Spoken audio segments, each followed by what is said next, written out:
Hey, what's up guys? I know I haven't released a video on the second channel for quite a bit of time, but I want to get more active here again. The content will be not, just about entertainment, but it's more for Airsoft players and their demands. Some informations that I can give from an experienced player to maybe more unexperienced players, or we can just have a cozy discussion here. So today I want to talk about different BDUs, because obviously you need a BDU, but I think it's a little bit confusing, especially in the beginning, when you can buy a BDU for $20 or you can buy a BDU for fucking $300. What's the difference and what should you get? Now this BDU here on the right is the BDU that I recommend for the beginner. It's a standard issued BDU from some military. In this case, it's from Germany, and you can buy it mostly used in army shops. Just look around the corner. If there's an army shop, they always sell used stuff. Those are very cheap and they have decent quality because they got issued by the military. Now I used this BDU for 4 years actually, and it hold it up. It's of really high quality, even though it's not super functional. You don't have a million pockets. You don't have the breathable sports fabric like we have on those two here, but it's still good enough. It camouflages, it protects you. You have cargo pockets, and that's really all you need. It takes out the sting from the BBs because it's a little bit thicker, and that's all you're looking for. Now this pair here, believe it or not, but the trousers were $5 and this top here were $10, so I paid $15 and I used it for 4 years, so that's a really good deal. Can really recommend it. Another way to go if you start is to go for very cheap clothes like China-made BDUs, which you can also get for $20 per piece. I don't really recommend this. I would rather go with the standard issued used stuff because that's of decent quality.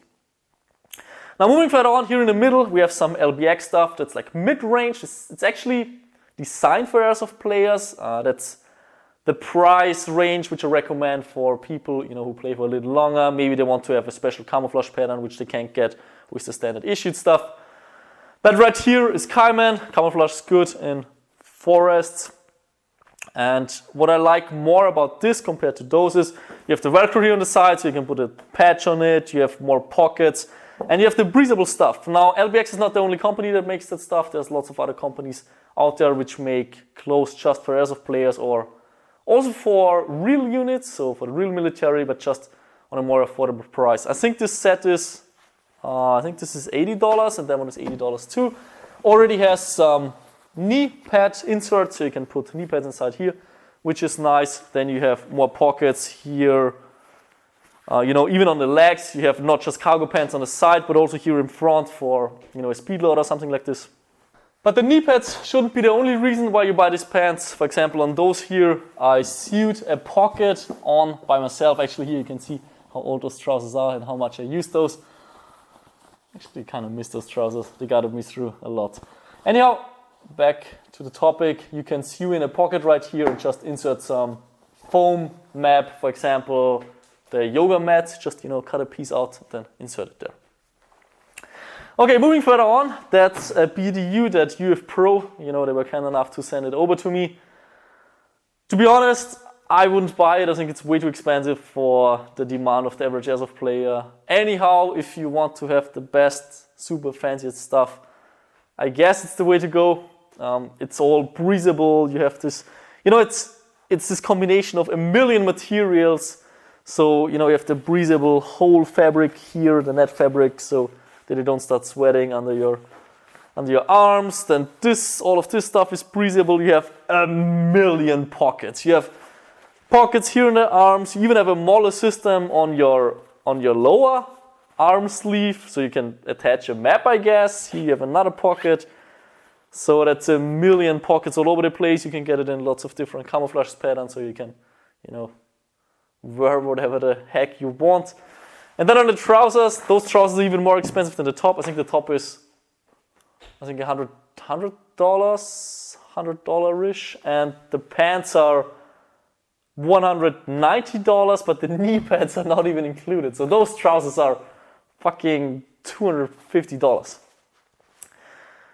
I will never understand, why would an Airsoft player buy this. I do understand if a real unit buys it, because if you go out in combat and you're out there for several days, you only have one pair of trousers and you don't want it to rip and you want it to fit in all conditions. If it's cold, it should, warm you up. If it's too hot, you should be able to sweat. But for the average airsoft player, I mean, you play one day, you don't need all of this stuff. But then again, back to those pants. You have the knee pads, they are super flexible, but if they impact on something, they get a little bit stiffer, so they protect you, but they're very comfy. You have a zipper here, you have all kinds of buckles, so you can, attach it to your shoelaces, so it doesn't go up all the way. Then you have, oh god, you have so much stuff. You have here this bungee paracord, so you can make it tighter to fit better to your shoes. You can do a lot of stuff with this PDU, but then again, I think it's unnecessary for the airsoft player. Yeah, that's the 3 different kinds. Super cheapest one, almost as good as the other ones, especially for the airsoft player. Mid-range, more opportunities. There's different camouflage patterns. They're a little bit better. They have the, breathable stuff. And then the super fancy Gucci I guess for milsims they are nice if you, out there for a few days. Those are maybe the way to go if you, I don't know, have rich parents or you earn a lot of money. Then that stuff is good. Okay, hope you guys enjoyed. Hope I could help you a little bit. Let me know if you have another opinion. Let me know what I should cover in the upcoming videos on the second channel. Again, I want to be more active here. So type it in the comments. Let's have a discussion there. And I'll see you guys in the next video.